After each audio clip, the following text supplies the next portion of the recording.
शुरू अल्लाह के नाम से जो नहायत मेहरबान रहम करने वाला। अस्सलाम वालेकुम नाज़रीन, आप देख रहे हैं मेरा यूट्यूब चैनल और मेरा नाम है मोहम्मद हारून।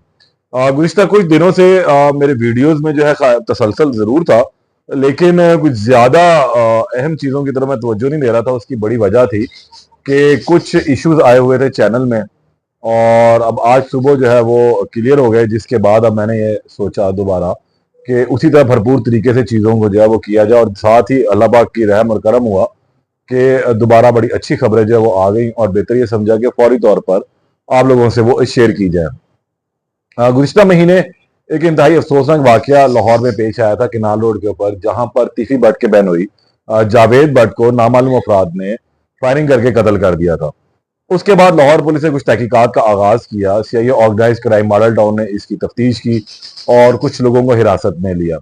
जो इनकी एहलिया थी, उन्होंने मौके पर जो है दो बंदों के नाम एफआईआर के अंदर लिखवाए, क्योंकि वो मौके पर मौजूद थी, उस गाड़ी में सवार थी, और उन्होंने कहा कि अमीर फतेह और कैसर भट्ट जो है इस वाकये में शामिल है और इन्होंने गोलियां मारी हैं। तफ्तीश का आगाज हो चुका था, चीजें आगे चलती चली गई, तो फिर कुछ और अफराद को जो है हिरासत में लिया गया। इसमें एक मोटरसाइकिल सवार जिसकी तस्वीर काफी ज्यादा वायरल हुई, ये अजहर भट्ट था जो मेन शूटर था।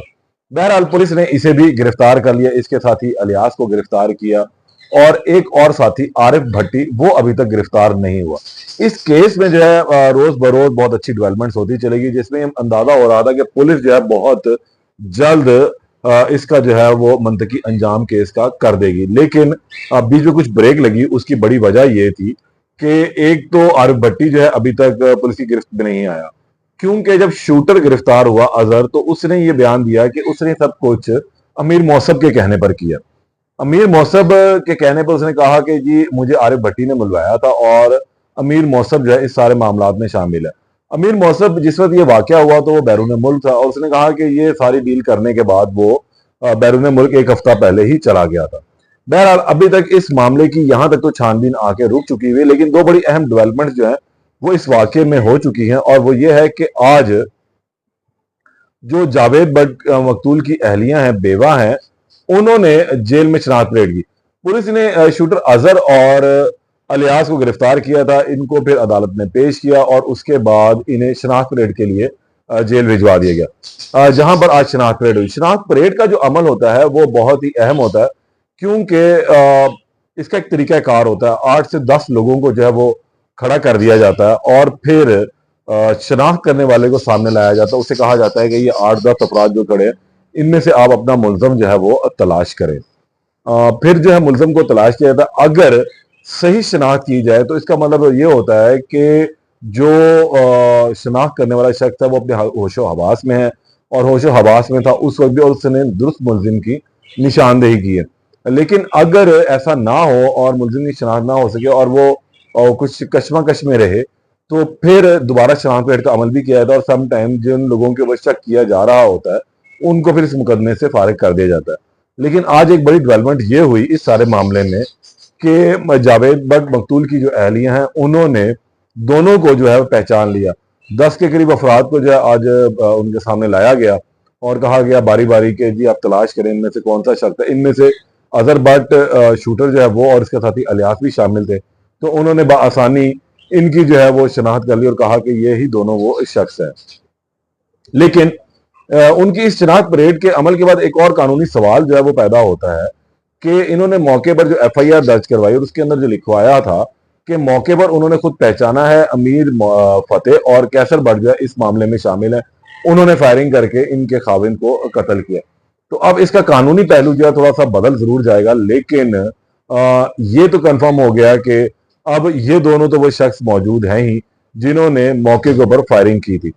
अब इसमें एक और अहम चीज ये भी मौजूद है कि आने वाले वक्त में पुलिस कोशिश ये कर रही है कि आरिफ भट्टी को जो है जल्द अज जल्द गिरफ्तार कर ले, क्योंकि आरिफ भट्टी का बयान जो है बड़ी अहमियत का हामिल है। क्योंकि आरिफ भट्टी जो बयान देगा, अगर उसने बयान दे दिया कि उसने जो शूटर ने बयान दिया है कि जी मेरी मुलाकात आरिफ भट्टी ने अमीर मौसब से करवाई थी, इसकी मुखालिफ अगर उल्टा बयान देता है कि जी मैंने तो मुलाकात नहीं करवाई, मैं इन दोनों को नहीं जानता, और ये सारी ऐसी को बात करता है, तो फिर केस मजीद जो है वो जिसे हम कह सकते हैं खराब हो सकता है मुद्दइयों का। लेकिन बहरहाल ये अब कानूनी मामलात हैं, आगे चल कर इनके ऊपर भी बहस करेंगे, इनके हवाले से मैं आपको बताऊंगा। लेकिन दूसरी जानिब बड़ी एक अहम जो स्टोरी डेवलप हुई वो थी कैसर भट्ट की, कि कैसर भट्ट जो काफी अरसे से मंजर आम से गायब है, एकदम मंजर आम पर आ चुके हैं। 16 अक्टूबर को उन्होंने लाहौर की सेशन अदालत से एडिशनल सेशन जज हैं सरफराज हुसैन साहब, उनकी अदालत से अपनी अबूरी जमानत भी करवा ली है। अच्छा, इस अबूरी जमानत को इस मौके पर आकर करवाने का मतलब ये था कि वो इसका मतलब लाहौर में ही मौजूद थे या लाहौर वो पहुंचे और आकर उन्होंने अपनी जमानत करवाई। अबूरी जमानत का मतलब ये होता है कि अब आप जुडिशल कस्टडी के अंदर हैं, यानी कि अदालती तहवील में है। अब आपको कोई कुछ नहीं कह सकता मासवाई इस वक्त तक कि आप किसी और मुकदमे में मुलविस ना हो। तो बहरहाल इनके ऊपर और तो कोई मुकदमा है नहीं, जावेद भट्ट के कत्ल का मुकदमा इन पर बना और अमीर फतेह और अमीर मौसफ के ऊपर। तो फिलहाल अब कैसर भट्ट जो है वो मंजर यहाँ पर आ चुके हैं और आते साथ ही उन्होंने पहले अपनी इंटरम करवाई है और शामिल तफ्तीश होने का अदालत ने हुक्म दिया। इनकी दरख्वास्त थी कि जनाब इंटरम में कि मेरा इस केस से कोई ताल्लुक नहीं है, मुझे और अमीर फतेह को जो है बिला वजह इस केस के अंदर इन्वॉल्व किया गया। पुरानी दुश्मनियां जरूर चल रही हैं लेकिन हमारा इस केस से कोई ताल्लुक नहीं है, ना हम शूटर को जानते हैं, ना हमने शूटर को पैसे दिए। इवन जो शूटर के बयान है उसके मुताबिक भी उसने अमीर मौसफ का नाम जरूर लिया लेकिन अमीर फतेह और कैसर भट्ट का नाम उसने नहीं लिया। तो यानी कि अब कहानी का रुख जो है वो ऐसे तो बदलता जा रहा है। लेकिन इसमें एक अहम चीज और भी हुई कि आज 19 तारीख हो चुकी है और 19 तारीख से अब तक 2 दिन बाकी हैं। कल इतवार है और फिर पीर मंगल वाले दिन जो है इन्होंने अदालत में दोबारा पेश होना है अपनी इंटरम में तौसीह के लिए।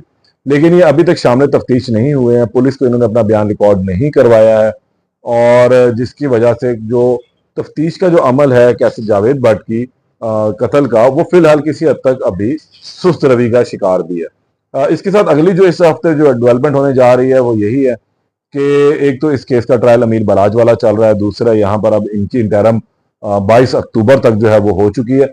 इंटरम के बारे में आपको थोड़ा सा बताता चलूँ कि ये थोड़ी एक्सटेंड होती चली जाएगी, कोई इतनी बड़ी बात नहीं है कि हम ये कहेंगे कि अगली पेशी के ऊपर इंटरम जो है वो खारिज हो जाएगी, ऐसा नहीं। क्योंकि पुलिस भी जाहिर सी बात है वो आकर ये बताएगी कि उसे भी तफ्तीश क्या की है या उससे अभी शामिल तफ्तीश नहीं हुआ और या हमने इसको भी बुलाया नहीं, हम कहीं मसरूफ थे, लॉ एंड ऑर्डर की सिचुएशन थी, इस किस्म की चीजें जो है वो सामने आती हैं। तो अभी कैसर भट्ट को तकरीबन को 1 माह आराम से मिल जाएगा इंटरम के हवाले से और वो किसी भी वक्त शामिल तफ्तीश होकर अपना बयान रिकॉर्ड करवा लेंगे और जिस वक्त बयान रिकॉर्ड होगा उस हवाले से मैं भी आपको आगाह दोबारा जरूर करूंगा।